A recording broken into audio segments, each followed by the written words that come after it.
The London Top Show is sponsored by खाता book. Business हुआ easy. मैं बाद में दे दूं? देखिए, अब इनका शर्माने का दवा तो कोई है नहीं, लेकिन उधार वापस लाने का फार्मूला है। क्या? कैसे? खाता बुक डाउनलोड करिए, ये उधारी का रिमाइंडर भेजे और उधारी वापस लाए फटाफट। माथुर के पैसे आ गए। खाता बुक, बिजनेस हुआ इजी।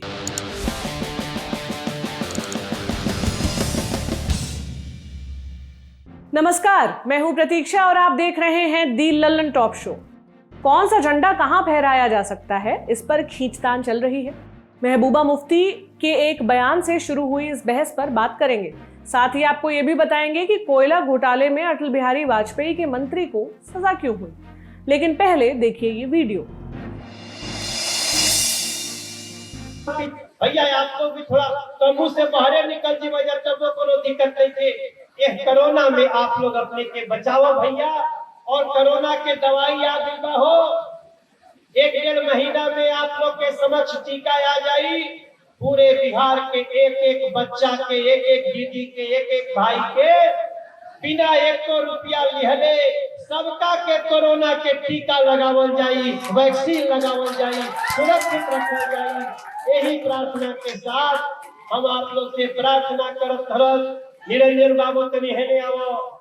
ये मनोज तिवारी हैं, अभिनेता गायक, लेकिन इन दिनों भाजपा नेता, उत्तर पूर्वी दिल्ली से सांसद। कुछ दिन पहले तक दिल्ली भाजपा अध्यक्ष भी थे। फिलहाल बिहार में अपनी पार्टी के लिए रैलियां कर रहे हैं। हमने आपको सुनाया कि मनोज तिवारी ने आज के दिन कैमूर वाली रैली में क्या कहा। उन्होंने कहा कि कोरोना की दवा आ गई है, 1-1.5 महीने में टीका भी आ जाएगा, टीका आते ही सबको टीका लगाया जाएगा। टीके का चुनावी वादा नैतिक रूप से सही है या गलत, अब ये बहस तो पीछे छूट चुकी है, क्योंकि अब तो नेता टाइमलाइन भी देने लगे हैं। काश तिवारी ये बताते कि जिस दवा की वो बात कर रहे हैं उसका नाम क्या है, वो कौन से सरकारी अस्पताल में मिलती है, और इस दवा के बारे में केंद्रीय स्वास्थ्य मंत्री हर्षवर्धन की क्या राय है। यही बात 1.5 महीने में टीके वाले वादे पर भी लागू होती है। कोरोना का टीका बनाने पर दिन रात काम हो रहा है। रूस को छोड़कर किसी और देश ने टीका पूरी तरह बना लेने का दावा नहीं किया है। तमाम प्रयोग और वैधानिक मंजूरियां बाकी हैं। क्या मनोज तिवारी ये कह रहे हैं कि ये सारा काम 1.5 महीने में पूरा हो जाएगा? 1.5 महीने बाद टीका किसे मिलेगा, बिहार को या पूरे देश को? ऐसे कई सवाल हैं, लेकिन नेताजी को क्या, वो ऐसी मंजूरियों का इंतजार क्यों करने लगे? खैर, नेताजी और उनके चुनावी भाषणों को छोड़कर हम आगे बढ़ते हैं दिन की सुर्खियों की तरफ। पिछले 24 घंटों के दौरान देश में कोरोना संक्रमण के 45,148 नए मामले सामने आए और 480 मरीजों की मौत हुई। 59,105 मरीज ठीक भी हुए। इन्हें मिलाकर देश में कुल मामले 79,09,959, कुल मौतें 1,19,014, ठीक हुए मरीज 6,53,717। जब से भारतीय जनता पार्टी ने बिहार चुनाव में जीतने पर बिहार के सभी लोगों को कोरोना का टीका मुफ्त देने का वादा किया है, वैक्सीन शब्द चर्चा से बाहर नहीं जा रहा है। विपक्षी पार्टियों का आरोप है कि टीका किसी एक राज्य के लिए चुनावी वादा कैसे हो सकता है। 25 अक्टूबर को दशहरा था। इस दिन शिवसेना की वार्षिक रैली होती है। बाल ठाकरे के बाद से इस रैली को उद्धव ठाकरे संबोधित करते आए हैं। कल के भाषण में उद्धव ने बिहार में कोरोना वैक्सीन के वादे पर सवाल उठाते हुए कहा कि दूसरे राज्यों के लोग बांग्लादेश से हैं कि कजाकिस्तान से, ऐसी बातें करने वालों को शर्म आनी चाहिए। भाजपा ने अपने चुनावी वादे का बचाव किया। मध्य प्रदेश और असम जैसे दूसरे भाजपा शासित राज्यों ने भी मुफ्त टीके का ऐलान किया, लेकिन अब जाकर केंद्र से किसी ने पूरे देश के लिए मुफ्त टीके की बात कही है। प्रताप चंद्र षडंगी केंद्र में पशुपालन, डेयरी और मत्स्य पालन विभाग तथा सूक्ष्म, लघु और मध्यम उद्योग के राज्य मंत्री। इसे मात्र एक संयोग ही कहा जाएगा वाली भाषा में जान लीजिए कि षडंगी ने भारत में सभी के लिए मुफ्त टीके की बात भी एक चुनावी सभा के बाद ही की है। ओडिशा के बालासोर में 2 विधानसभा सीटों, बालासोर और तिरतोल पर 3 नवंबर को उपचुनाव होना है। षडंगी बालासोर से भाजपा सांसद हैं और इसी के चलते वो इलाके के नेताओं के साथ बैठक कर रहे थे। ओडिशा सरकार में मंत्री आरपी स्वैन ने ओडिशा कोटे से केंद्र में दोनों मंत्रियों धर्मेंद्र प्रधान और षडंगी से सवाल किया था कि बिहार में मुफ्त टीके के वादे के बाद ओडिशा को लेकर भाजपा का स्टैंड क्या है। इसी सवाल के जवाब देते हुए षडंगी ने पत्रकारों से कहा कि प्रधानमंत्री मोदी ने ऐलान किया है कि देश में सभी को मुफ्त में कोरोना का टीका दिया जाएगा। एक व्यक्ति को टीका देने में तकरीबन 500 रुपए का खर्च आएगा। इससे पहले प्रधानमंत्री मोदी कोरोना टीके को सभी की पहुंच में लाने की बात कर चुके हैं। मीडिया रिपोर्ट्स के मुताबिक सरकार ने इस काम के लिए 50,000 करोड़ रुपए का बजट तैयार किया है। दूसरी सुर्खी का संबंध भी चुनाव और कोरोना से ही है। मध्य प्रदेश में 28 सीटों पर उपचुनाव के मामले में रैलियों पर रोक लगाने वाले हाईकोर्ट के फैसले पर रोक लग गई है। 20 अक्टूबर को मध्य प्रदेश हाईकोर्ट ने अपने एक फैसले से मध्य प्रदेश में तमाम चुनावी रैलियों पर रोक लगाते हुए पार्टियों से कहा था कि वो वर्चुअल रैली करें। इसके खिलाफ मध्य प्रदेश की भाजपा सरकार में ऊर्जा मंत्री प्रद्युम्न सिंह तोमर ने सुप्रीम कोर्ट में याचिका लगा दी थी। तोमर कभी कांग्रेस के विधायक हुआ करते थे, लेकिन वो ज्योतिरादित्य सिंधिया के साथ भाजपा में आए और शिवराज सरकार में मंत्री हो गए। लेकिन अभी भी उन्हें विधायक होना है, इसलिए वो ग्वालियर से चुनाव लड़ रहे हैं। मध्य प्रदेश हाईकोर्ट के फैसले को चुनाव आयोग ने भी सुप्रीम कोर्ट में चुनौती दी थी। आज सुप्रीम कोर्ट ने मध्य प्रदेश हाईकोर्ट के फैसले को स्टे कर दिया। साथ ही अदालत ने चुनाव आयोग को निर्देश दिया कि हाईकोर्ट के समक्ष लगाई गई याचिकाओं में उठाए सभी मुद्दों का संज्ञान ले। अदालत ने तोमर की ओर से पेश हुए वकील मुकुल रोहतगी को निर्देश दिया कि वो चुनावी तैयारी पर हाईकोर्ट के आदेश से पड़े असर के बारे में चुनाव आयोग को सूचित करें। तीसरी सुर्खी बनाई अभिनेत्री पायल घोष ने। नाम आपको सुना सुना लग रहा होगा। कुछ वक्त पहले पायल ने फिल्म निर्देशक अनुराग कश्यप पर सेक्सुअल हरासमेंट का मामला दर्ज कराया था। इस मामले में पायल ने अभिनेत्री ऋचा चड्ढा का भी नाम लिया था, जिसके बाद ऋचा ने मानहानि का मुकदमा दर्ज किया था। अदालत में सुनवाई के बाद पायल के वकील ने कहा था कि वो ऋचा से बिना शर्त माफी मांग लेंगी, लेकिन पायल ने ऐसा करने से इनकार कर दिया था। ये बातें मिलकर पायल का हालिया परिचय बनाती हैं। अब देते हैं आपको खबर। पायल ने रिपब्लिकन पार्टी ऑफ इंडिया माने आरपीआई ज्वाइन कर ली है।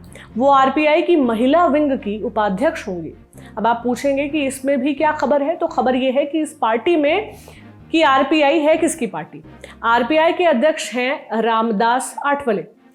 आरपीआई केंद्र में एनडीए गठबंधन की सहयोगी है। पायल अपने मामले में समुचित कार्रवाई की मांग लेकर महाराष्ट्र के राज्यपाल भगत सिंह कोश्यारी से भी मिली थी। तब तक आठवले उनके साथ थे। पायल इसी मांग के साथ मुंबई पुलिस में जॉइंट कमिश्नर विश्वास नंगरे पाटिल से भी मिली थी। तब भी उनके साथ आठवले थे। आठवले केंद्र में राज्य मंत्री हैं सामाजिक न्याय और अधिकारिता विभाग में। आखिरी सुर्खी बनाई गुजरात हाईकोर्ट ने। आज अदालत ने प्रयोग के तौर पर सुनवाई का सीधा प्रसारण किया। इसे यूट्यूब पर देखा गया। कई लोगों के लिए यह जीवन में पहली बार हाईकोर्ट की सुनवाई देखने का मौका बना। आज यूट्यूब पर गुजरात हाईकोर्ट के चीफ जस्टिस विक्रम नाथ की बेंच की कार्यवाही नजर आई। जस्टिस नाथ ने इस बाबत आज ही आदेश दिया था। 2017 में एक जनहित याचिका की सुनवाई करते हुए सर्वोच्च न्यायालय ने अदालती कार्यवाही की लाइव स्ट्रीमिंग को लेकर दिशा निर्देश दिए थे। हाल के ही दिनों में सुनवाई ऑनलाइन होती है, तो निर्मा यूनिवर्सिटी के एक छात्र ने एक जनहित याचिका लगाकर मांग की थी कि उसे कार्यवाही देखने का मौका मिले। इसके बाद हाईकोर्ट ने ये व्यवस्था बनाई। फिलहाल ये प्रयोग है, इसे स्थायी करने न करने पर बाद में विचार किया जाएगा। आज सुबह की पहली सुर्खी कई लोगों के लिए ये थी। श्रीनगर के लाल चौक पर तिरंगा फहराने की कोशिश करते 3 युवकों को जम्मू कश्मीर पुलिस ने हिरासत में लिया। इन लोगों ने अपनी पहचान बताई कुपवाड़ा से भाजपा कार्यकर्ता। कुपवाड़ा उत्तर कश्मीर में पड़ने वाला एक जिला है। ये 3 युवक भारत माता की जय के नारे लगा रहे थे। लाल चौक पर मौजूद घंटा घर पर तिरंगा फहराना चाहते थे, लेकिन पुलिस के हत्थे चढ़ गए। मीडिया रिपोर्ट्स के मुताबिक इन लोगों में से एक ने कहा कि महबूबा मुफ्ती को बता दो, मैं कश्मीर के हर हिस्से में तिरंगा फहराऊंगा। सुनने में यह बात कुछ अटपटी लगती है कि लोग जम्मू कश्मीर की राजधानी में तिरंगा फहराना चाहते हैं और पुलिस उन्हें रोकती है। इस बात पर आएंगे, लेकिन पहले आपको बता दें कि तिरंगा फहराने को लेकर मामला गर्म कैसे हुआ। महबूबा मुफ्ती ने 23 अक्टूबर को कहा था कि वो जब तक जम्मू कश्मीर का झंडा वापस नहीं ले आती तब तक तिरंगा नहीं फहराएंगी। उन्होंने ये भी कहा था कि जब राज्य का झंडा वापस मिल जाएगा तब वो तिरंगा फहराएंगी। इस बयान को आपत्तिजनक बताते हुए भाजपा ने विरोध किया। इसके एक दिन बाद ही जम्मू में कुछ लोगों ने पीडीपी कार्यालय पर जबरन तिरंगा फहरा दिया। पार्टी के पूर्व विधायक फिरदौस टाक ने ट्वीट करके कहा कि उन पर हमला हुआ है। आज 26 अक्टूबर है, माने वो दिन जब कश्मीर के महाराज हरि सिंह ने इंस्ट्रूमेंट ऑफ एक्सेशन पर दस्तखत किए थे। आज सुबह 11 बजे के करीब भारतीय जनता पार्टी के कार्यकर्ताओं को जम्मू स्थित पीडीपी के ऑफिस पर तिरंगा फहराते देखा गया। तिरंगा हमारी आन बान और शान का प्रतीक है, हमारे गौरव का हिस्सा है। इस बात पर हमें सोचना चाहिए कि क्या इसका इस्तेमाल राजनीति के लिए होना चाहिए। जम्मू कश्मीर में अनुच्छेद 370 के रहते अलग संविधान भी था और अलग झंडा भी, लेकिन अब ये अतीत की बात हो गई। महबूबा जब वे कहती हैं कि झंडा वापस चाहिए तो वो सिर्फ झंडा नहीं मांग रही होती, वो अनुच्छेद 370 को वापस लाने की मांग कर रही होती। सभी को हक है कि वो इस राय के पक्ष या विपक्ष में सोचें, बोलें, लेकिन जब इसके लिए तिरंगे का इस्तेमाल होता है तब हमें रुककर सोचना चाहिए। अब चलते हैं दिन की बड़ी खबर की ओर। कोयला घोटाले का जिक्र हो तो दो बातें याद आती हैं। एक मनमोहन सिंह की यूपीए सरकार के समय का चर्चित कोयला घोटाला और दूसरा गैंग्स ऑफ वसेपुर वाले रामाधीर सिंह का घोटाला, जो कोयले की कालाबाजारी करते करते बाहुबली विधायक बन गए। लेकिन आज एक दूसरे कोयला घोटाले की बात होगी जो इन दोनों से अलग है। क्यों? क्योंकि पूर्व केंद्रीय मंत्री दिलीप रे को इस कोयला घोटाले में 3 साल की सजा सुनाई गई है। ये केस साल 1999 में झारखंड के गिरिडीह में ब्रह्मडीह कोयला ब्लॉक के आवंटन से जुड़ा है। तब केंद्र में अटल बिहारी वाजपेयी की अगुवाई वाली एनडीए सरकार थी और दिलीप रे इस राज्य में कोयला राज्य मंत्री हुआ करते थे। इसी महीने की शुरुआत में 6 अक्टूबर को दिल्ली की विशेष सीबीआई अदालत ने दिलीप रे और 2 अधिकारियों को आपराधिक साजिश रचने का दोषी पाया था और 26 अक्टूबर को विशेष जज भरत पराशर ने सजा पर फैसला सुनाया। रे के अलावा कोर्ट ने कोयला मंत्रालय के तत्कालीन 2 अधिकारियों प्रदीप कुमार बनर्जी, नित्यानंद गौतम और कैस्ट्रन टेक्नोलॉजीज लिमिटेड (CTL) के डायरेक्टर महेंद्र कुमार अग्रवाल को भी 3 साल की सजा सुनाई और सभी पर 10-10 लाख रुपए का जुर्माना लगाया। सीबीआई ने सभी के लिए उम्र कैद की मांग की थी। कोर्ट ने CTL कंपनी पर 60 लाख और कैस्ट्रन माइनिंग लिमिटेड यानी CML पर 10 लाख का जुर्माना भी लगाया। पूर्व मंत्री और दोनों अधिकारियों पर आरोप लगे थे कि उन्होंने इस कंपनियों को कोल ब्लॉक आवंटन हासिल करने में मदद की थी।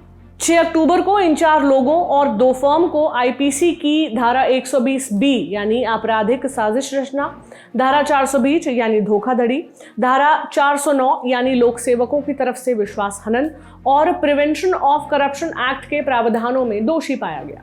इस केस में दोषी पाए जाने वाले दिलीप रे तत्कालीन एनडीए सरकार के पहले मंत्री हैं।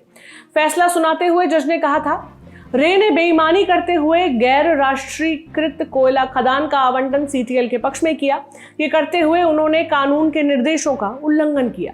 389 पेज के फैसले में कहा गया, रिकॉर्ड से यह साफ है कि इन सभी ने अपने आधिकारिक पदों का दुरुपयोग किया ताकि आरोपी प्राइवेट पार्टियों को लाभ पहुंचाया जा सके। सीबीआई कोर्ट ने कहा, यह निष्कर्ष निकलता है कि आरोपियों ने साथ मिलकर साजिश रची और इसके लिए उन्होंने कोयला मंत्रालय के साथ बेईमानी की। अब आपको बताते हैं कि दिलीप रे कौन है, फिर ये पूरा मामला भी बताएंगे।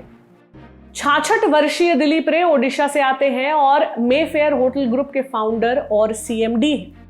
वो बीजू जनता दल के संस्थापक सदस्यों में से एक रहे हैं, लेकिन 2002 में उन्होंने पार्टी छोड़ दी थी। राजनीतिक करियर की शुरुआत 1985 में हुई जब वो राउरकेला म्यूनिसिपैलिटी के अध्यक्ष चुने गए। 1985 में ही राउरकेला विधानसभा से विधायक चुने गए और 1990 में दोबारा विधायक बने। बीजू पटनायक की अगुवाई वाली राज्य सरकार में मंत्री रहे। 1996 में दिलीप रे राज्यसभा के लिए चुने गए और 2002 में दोबारा ओडिशा में बीजेपी के सहयोग से राज्यसभा पहुंचे। 2004 में उन्होंने कांग्रेस का हाथ पकड़ा, लेकिन 2008 में पार्टी छोड़ दी। 3 प्रधानमंत्रियों के कार्यकाल में उनके पास केंद्रीय मंत्री पद रहा। 2009 में बीजेपी की तरफ आए और 2014 में राउरकेला से फिर विधायक चुने गए। हालांकि सीबीआई ने जब ब्रह्मडीह कोयला घोटाले की चार्जशीट में उनका नाम शामिल किया तो उन्होंने बीजेपी छोड़ दी। 2019 में ओडिशा विधानसभा चुनाव से पहले कयास लगे कि वो बीजू जनता दल की तरफ लौट सकते हैं, लेकिन ऐसा नहीं हुआ। फिलहाल वो किसी पार्टी से नहीं जुड़े हैं। तो ये पूरा केस क्या है जिसमें दिलीप रे को सजा हुई? सीबीआई ने 21 दिसंबर 2015 को दिलीप रे समेत सभी आरोपियों के खिलाफ विस्तृत चार्जशीट फाइल की थी। सीबीआई ने अपनी चार्जशीट में कहा कि CTL कंपनी ने मई 1998 में ब्रह्मडीह कोल ब्लॉक के आवंटन के लिए कोयला मंत्रालय में अप्लाई किया।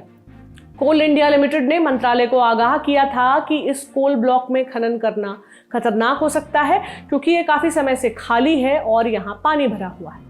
यहाँ से कोयला निकालना सुरक्षा नियमों के खिलाफ होगा।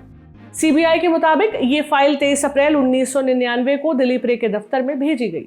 12 मई 1999 को सीटीएल कंपनी की तरफ से फिर से मंत्री के सामने कहा गया कि आवेदन का जल्द से जल्द निपटारा किया जाएगा।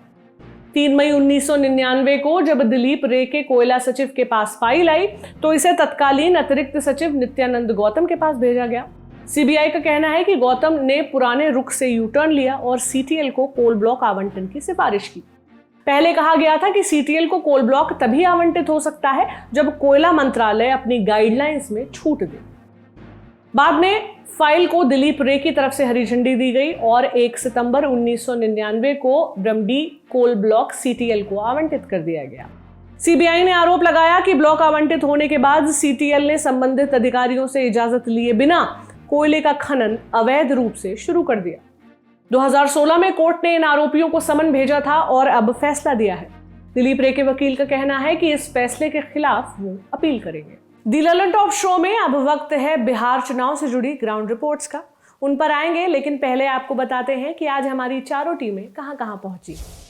टीम हीरा है पटना में, टीम गंगा भी है पटना में, टीम सोन पहुंची है छपरा और टीम कोसी है सुपौल में। राजनीति में कुछ जनप्रतिनिधि होते हैं जिनके आगे बाहुबली शब्द जोड़ा जाता है, कुछ पर मीम भी बनते हैं। ये दोनों ही बातें मोकामा के विधायक अनंत सिंह पर फिट बैठती हैं। कवि रामधारी सिंह दिनकर को उन्होंने ही रामधारी सिंह बिल्डर बोल दिया था। अनंत सिंह को आरजेडी से टिकट मिला है। टीम गंगा के हमारे साथी सौरभ त्रिपाठी ने स्थानीय लोगों से बात की तो उन्होंने अपने विधायक जी पर क्या कहा, सुनिए।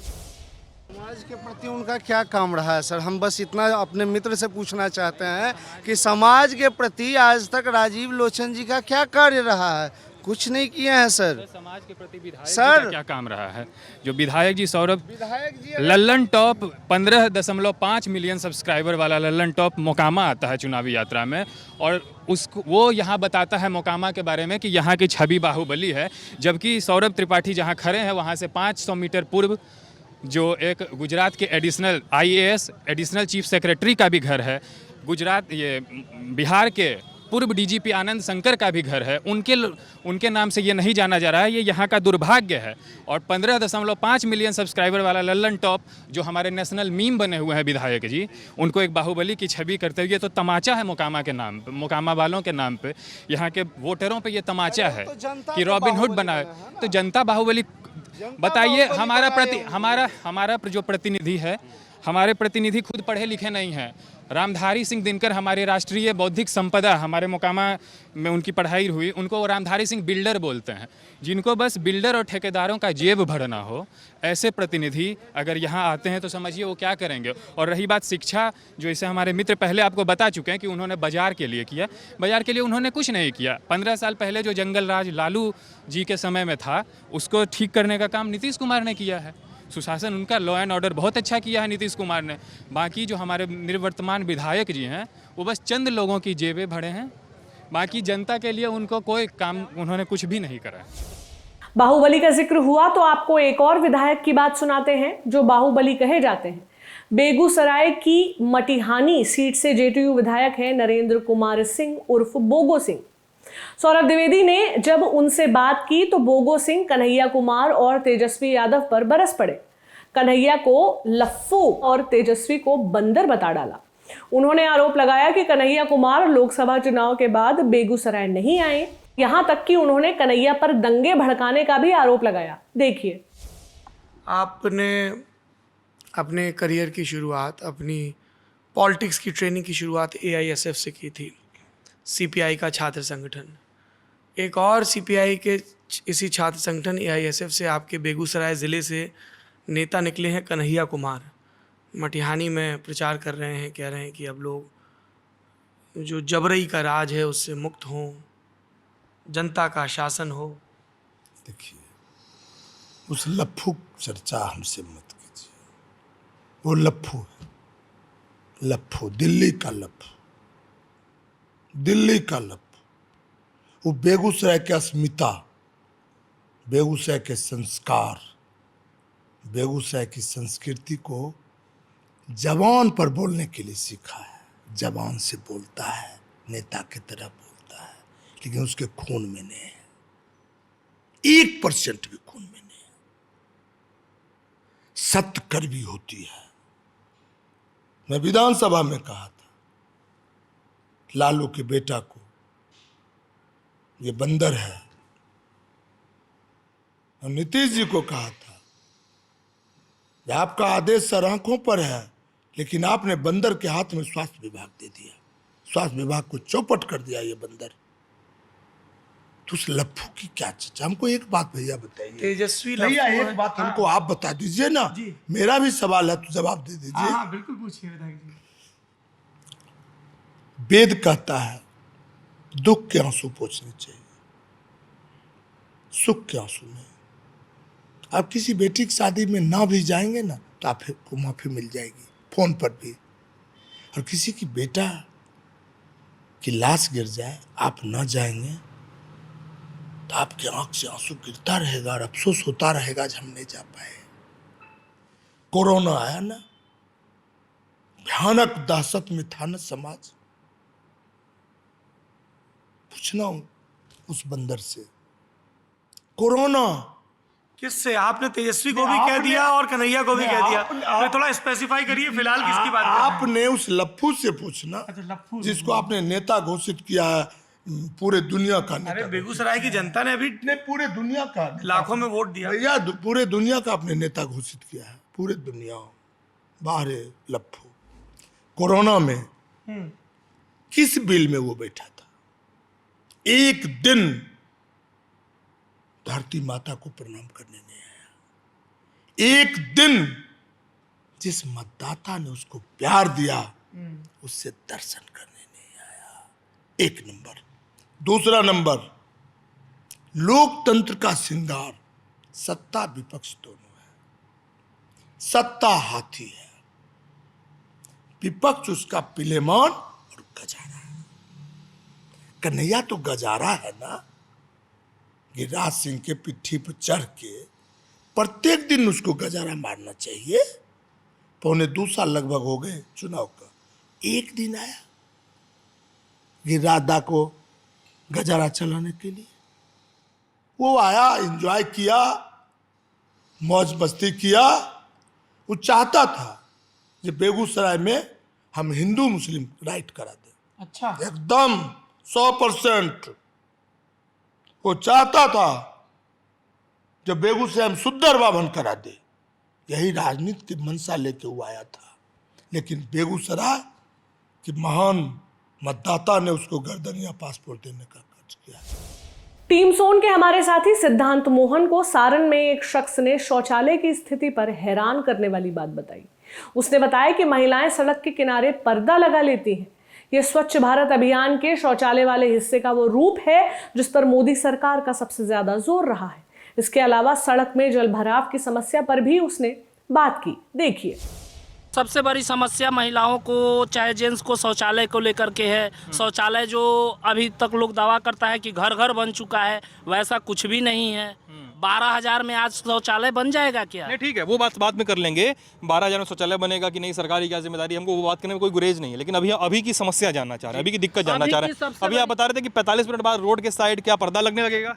पर्दा लगा करके अपना लोग लेडीज लोग जाता है, वो इज्जत की बात है। किसी भी कोई किसी की बेटी है, बहू है, सब इज्जत है। हाईवे के किनारे, हाईवे के किनारे साहब, एकदम यहाँ से मकेर फुलवरिया नहर से लेकर के रेपुरा नहर तक, मतलब यह 20 किलोमीटर में आपको यही प्रॉब्लम था। सबसे बड़ा प्रॉब्लम इस हाईवे पर, मतलब फुलवरिया नहर के पहले हाईवे पर आपको 5 फीट 4 फीट बारिश पानी लगा हुआ था।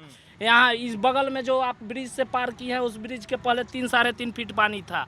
डीएम के आदेश से यहाँ इस रोड पे पैसेंजर गाड़ी, मालवाहन गाड़ी सब A to Z 1.5 महीने तक बंद था। तो कहाँ से आना जाना कर रहे थे आप लोग फिर?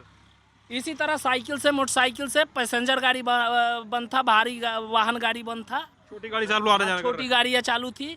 तो छोटी गाड़ियाँ जाएगी कैसे जब यहाँ पारे नहीं करेगी? तो पानी हला हुआ था। आपको भेल्दी में चांदचक थाना के पास से ट्रैक्टर पर लोग मोटरसाइकिल लाद करके उधर पार करते थे, फिर वहाँ सोनहो से ट्रैक्टर पे लाद करके आपको मुजफ्फरपुर चाहे मकेर जाना है तो ट्रैक्टर से पार करते थे। अच्छा। हाँ, 100 रुपये गाड़ी लिया जाता था, एक मोटरसाइकिल और एक व्यक्ति को पार करने में 100 रुपया लगता। पानी पार करवाने के लिए? पानी पार कराने के लिए 100 रुपये। अच्छा जी सर। मधुबनी में टीम कोसी की हमारी साथी स्वाति ने कुछ लोगों से बात की। यहाँ एक शख्स ने एक जगह दिखाई जहाँ एक बच्ची का रेप और मर्डर हुआ था। उस वक्त चुनाव की वजह से कुछ लोग आए, मुआवजे की राशि पास हुई, लेकिन परिवार दौड़ता रहा और उसे मुआवजा नहीं मिला। एक बच्ची को दुर्गा पूजा टाइम में रेप करके मर्डर कर दिया गया, ईंट से उसका सर कुचल दिया गया। पुलिस अपना काम करते हैं। कहाँ पर? ये सामने में आपको दिख रहा है ना गड्ढा टाइप का, उस जगह पे। कितने साल की बच्ची? सामने है ना, वो सामने बिल्कुल स्ट्रेट जो दोनों जहाँ पर पेड़ों का झुरमुट है। हाँ। कितने साल की बच्ची? लगभग 7-8 साल की। ये कह रहे थे कि एक मिनट सुनिए कि छोटा सा उदाहरण दे रहे हैं आपको। मेरे ही संगठन से एक छात्र विंग का प्रदेश उपाध्यक्ष थे कन्हैया कौशिक, स्वर्गीय कन्हैया कौशिक जी, उनको गोली मार करके हत्या कर दिया गया। ठीक, पुलिस अपना काम किए। क्या हुआ कन्हैया कौशिक के बारे में कुछ पता चला? किसने मारा उसको सजा आज एकदम सजा जेल में है, मारा गया। आज उनका सजा याफ्ता जेल में है। उनको दिल्ली से पकड़ कर, दिल्ली एयरपोर्ट पर से पकड़ करके लाया गया, लेकिन यहाँ का नहीं पकड़ा गया। पुलिस अपना काम कर रही है। पुलिस चलिए 2 साल होने वाला है। राजनीति है, राजनीति के हेर फेर में लोग सीट के लिए जो है ना किसी का मर्डर करवा देते, वो तो अपनी मैटर हुई। लेकिन मान लिया जाए यहाँ पर एक आम जनता, उसके यहाँ अगर जाइएगा ना, जैसे ये बोल रहे हैं ना जो हमारे पास खाने के लिए अभी तो कुछ नहीं है, वैसे ही परिवार है वो भी, ठीक है, मान लिया जाए। लेकिन हमने देखा कि कोई भी पार्टी के चाहे जो भी हो, उस टाइम में इलेक्शन था शायद हमारे हिसाब से कोई पैक्स चुनाव या कुछ अदरवाइज कुछ था। हाँ, जो कुछ भी हो, तो कोई इलेक्शन था तो 2-4 नेता आए, वो उसके यहाँ पहुँचे, मुलाकात किए, बस सांत्वना दे करके वहाँ से निकल गए। कहीं से किसी तरह से सुनिए ना, देखिए हम क्या बताएं आपको, जांच भी हमने पढ़ा, हम कहाँ कर रहे नहीं पढ़ा, लेकिन कोई पार्टी यहाँ पर जो जांच के लिए नहीं आदेश दिया। अगर मान लिया जाए वोट बैंकिंग के लिए, देखिए क्या हुआ, कहाँ तक पहुँची वो इन्वेस्टिगेशन, कहाँ तक पहुँचा? सुनिए, वो इन्वेस्टिगेशन आज वोट बैंकिंग के लिए हुआ मैम, उसका मामला एकदम दबा अगर वहाँ से पहुँची आप बावड़ी थाना में ना, नॉर्मली 4 लाख करीब जो है उसको राशि जो होता है मिला है, लेकिन अभी तक मिला नहीं। वो आया है लेकिन बार घूम करके आ रहा है, यहाँ पे चौकीदार आया, यहाँ पे इन्फॉर्म कर दिया, लेकिन उस पार्टी को अभी तक मिला नहीं है। बंदा गरीब है इसलिए वो उसने केस नहीं किया। एक अदरवाइज हमारे घर के बगल के ही व्यक्ति है जो एयरफोर्स में कुछ ऐसे बढ़िया सीबीआई रैंक के हैं, उन्होंने अपने फंड से केस किया था, उसके तहत उसको 4 लाख रुपये का जो है सो मतलब राशि देने का घोषणा हुआ, लेकिन अभी तक राशि पहुँचा है, वैसी बात नहीं पहुँचा है, लेकिन आया नहीं। जब गया वो बावड़ी थाना में तो वहाँ उसको एक कागज़ दिया गया, फिर बोला उसको आप जाइए यहाँ से मधुबनी जाइए। मधुबनी जाने के बाद जो है ना एक मुख्यालय कार्यालय का नाम हमें याद नहीं है, कार्यालय का नाम हमें बताया था, वहाँ गया, वहाँ भी वही बात बोले उनसे कि सर जाइए आपका जो है पैसा चला गया। फिर ये यहाँ आया, फिर यहाँ से उसको वहाँ भेजा गया। वो बंदा 2-3 बार गया है अभी तक मधुबनी, लेकिन उसको अभी तक पैसा नहीं मिला। इस बीच स्थानीय नेता या कार्यकर्ता कैसे बातचीत के बीच में एक राजनीतिक हत्या पर भिड़े थे, आपने देखा, और साथ में देखी महिला सुरक्षा को लेकर उनकी समझ और गंभीरता। हमारी टीम आगे भी ऐसे रिपोर्ट्स आप तक लाती रहेंगी। आपको बता देते हैं कि 27 अक्टूबर को दी ललन टॉप की 4 टीमें आपको कहां मिलेंगी। टीम हीरा आपको मिलेगी पटना में, टीम गंगा भी मिलेगी पटना में, टीम सोन आपको मिलेगी सीवान में और टीम कोसी मिलेगी सुपौल में। दी ललन टॉप शो में आज के लिए इतना ही। चलते चलते आपको सुनाते हैं रामधारी सिंह दिनकर की ये पंक्तियां। शासन के यंत्रों पर रखो आंख कड़ी, छिपे अगर हो दोष उन्हें खोलते चलो। प्रजातंत्र का क्षीर प्रजा की वाणी है, जो कुछ हो बोलना अब है बोलते चलो। घुटना, कंधा या कमर, चाहे जैसा हो दर्द, डॉक्टर ऑर्थो आपको देता है दर्द से पूरी आजादी, एक भरपूर जिंदगी।